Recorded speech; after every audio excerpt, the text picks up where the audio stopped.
Right. Good morning, good evening, good afternoon, everyone. My name is Paul. I'm also called Knack Knack. Yes, two things you should know. One, I've had a haircut and I've got a lot more scalp to wash up top, unfortunately. Two, and if you're watching this, Carly, yes, I've got two of these t-shirts. Moving on slightly, yes, my name is Paul. Yes, I'm also called Knack Knack. Yes, I run the blog that is Knack Knack's Old Peculiar. Yes, I run at Mr. Cuddy 2977, the YouTube channel. In case you don't know, I do the daily teaser quiz as well, and that crops up both on here and on Knack Knack's Old Peculiar. I also talk about films I've watched, and I try and talk about TV shows I'm watching.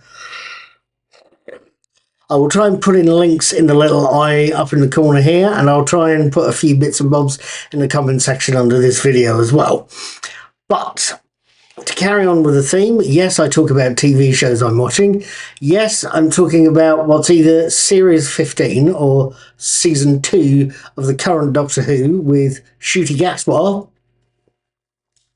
as the 15th Doctor. And yes, I'm thoroughly enjoying it thus far. But yes, I wanted to tell you what I thought about Episode 2. This is that video. Episode 2. Lux opens with a cinema newsreel showing us the details of a 1952 atom bomb test, which fades out just as the reel tells us about a visit by Queen Elizabeth II. Then shifts to show us the cinema auditorium where the audience of only 15 people are watching the newsreel, whilst projectionist Mr. Pye, Linus Roach, lines up the next reel. One with a cartoon called Mr. Ring-a-Ding Goes to Town, starring the seemingly hilarious Mr. Ring-a-Ding, Alan Cumming, himself. Meanwhile, the Doctor and Belinda, Ncuti Gatwa and Verada Tetu, are in the TARDIS still wearing the clothes they were in the Robot Revolution. As the pair talk, the Doctor tells Belinda the improvised device he's built, the Vortex Indicator, or Vindicator, should at least give them a route home, or at least let them take bearings along the way. The TARDIS just needs to make those few stops on the way, starting with an abandoned cinema in 1952. Now, what, I hear you ask, did you make of Lux? That is quite a good question. What did I make of an episode whose basic idea and resolution, a creature made of light springing to life from a reel of film that's eventually destroyed by fire, is that, what did I make of something I found familiar? They certainly were familiar, I should add. Both sounded broadly similar to a Peter J. Hammond penned episode of Torchwood called From Out of the Rain. It's the first time Julian Bleach has anything to do with the Whoniverse franchise. But it's a similarity, whilst it's a But while it's similarity I noticed, I don't think newer fans will, especially if they've not seen that much of Torchwood. I think newer fans and viewers will be concerned more with one particular question. Was Lux an entertaining episode? I think we can come to that. Before I answer that question, I should maybe highlight a few things. First things first, Alan Cumming does a wonderfully menacing job as Mr. Ring-a-Ding.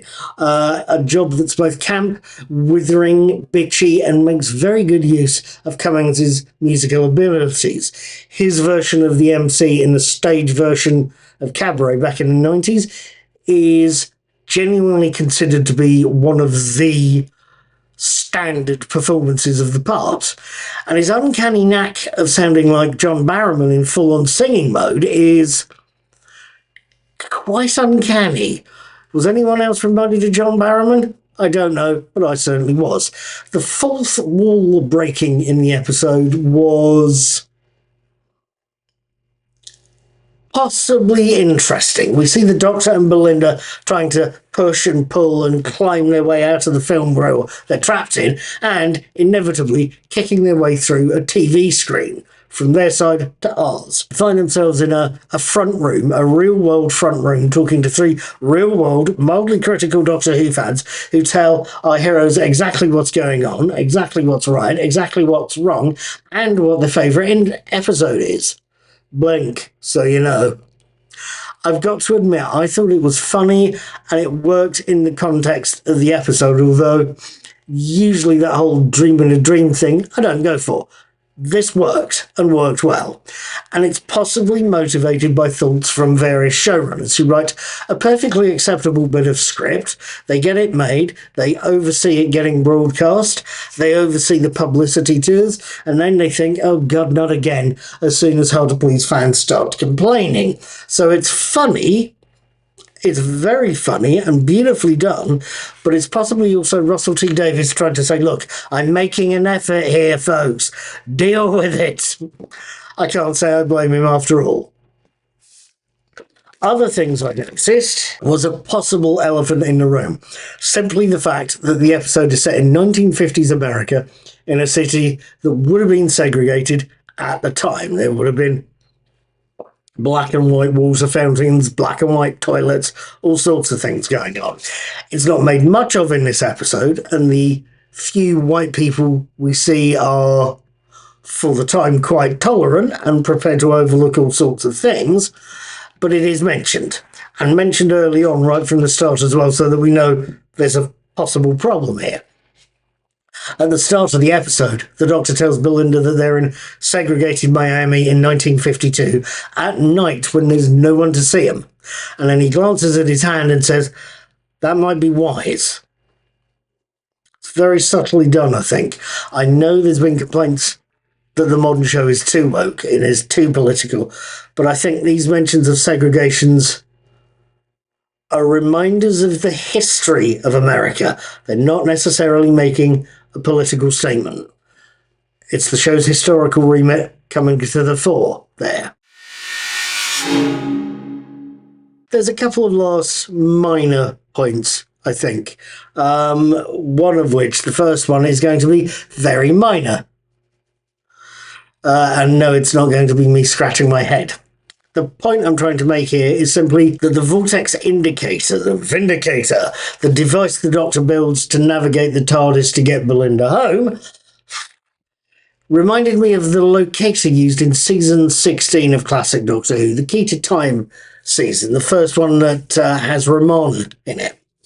The locator would usually be used at the start of each season 16 story and beep rapidly whenever the Doctor and Romana were facing in the right direction. And it's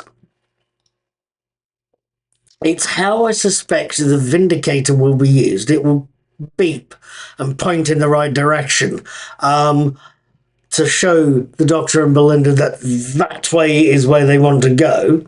But I suspect it's going to point and beep only for the Doctor and Belinda to get interrupted before they can get going. It's pretty much what's happened in this episode. The other point is also minor, but a little more personal, and something I highlighted in Ncuti Gatwa's original series as the 15th Doctor. I tend to like watching stuff on my Apple TV, the little streaming box by Apple, and I like to do that with the subtitles on where possible. The older I get, the worse my hearing gets, and the more I appreciate a visual aid. Especially these days, as there's always that one line in an episode that seems to be mumbled. So I wanted to watch Ncuti Gatwa's first season as the 15th Doctor with the subtitles on. Except I couldn't, because of what the BBC calls technical challenges. They can't do subtitles on the Apple TV version of iPlayer. Those same subtitles work in the Mac. I've got an Apple Mac. They work in the Apple Mac's default browser, Safari. From what I'm told, they will work in the iPlayer as used on the Mac. I tend to use a web browser. They will also work in the iPlayer app on iPhones and iPads, as well as on Android tablets and phones and most smart TVs. It's just this one thing it doesn't work on is the iPlayer on the Apple TV app. that is still, in my mind, a bad thing, especially considering the next week's episode, The Well, sees deaf actress Rhode Ayling-Ellis due to appear in a pub.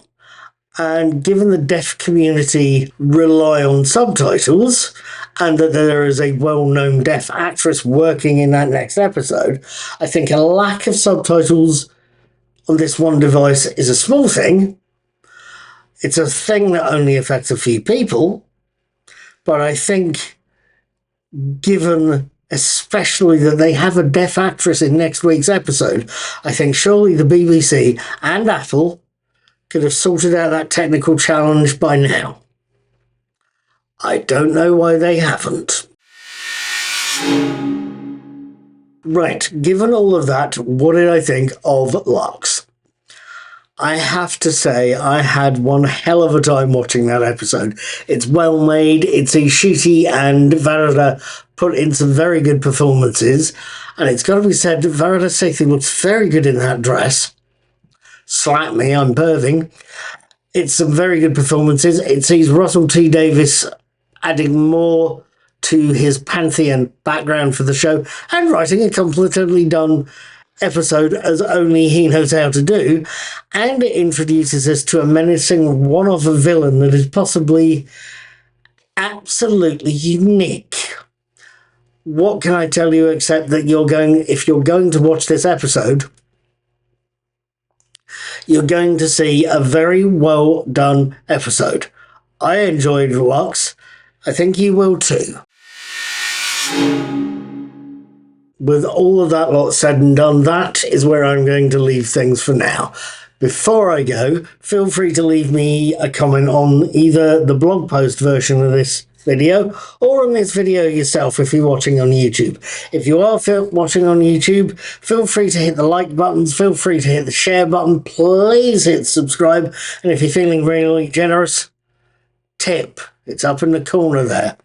At any rate, I will be watching the next episode, The Well, on the 26th of April, and I will hopefully have my written and video reviews up after that. I will see you next week. Take care, have fun, be good, and be seeing you.